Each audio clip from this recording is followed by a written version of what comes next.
ডিম যেই ডিম মুরগির পেটে থাকলো তাহার মানেই সেই ডিমে বাচ্চা তৈরি হলো, নষ্ট হয় না।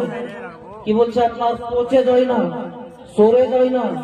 কিন্তু মায়ের পেট থেকে, মুরগির পেট থেকে যখনই ডিম হটে গেল তাহার মানে পচা বাহির হলো, নষ্ট বাহির হলো।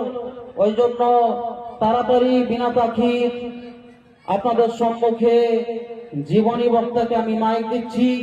ওনার ইস্তেকবালের জন্য একবার সকলে হিলে ধুলে উঁচু আওয়াজে গুনগুন নয় বরং উঁচু শব্দে কর্তব্যে ধরা লাগা নারে তাকবীর। ব্যাপার স্টেজের আওয়াজ এসে না, পিছনের আওয়াজ পাই না, আগেরও পাই না, একবার উঁচু উঁচু আওয়াজে নারে তাকবীর, নারে রিসালাত,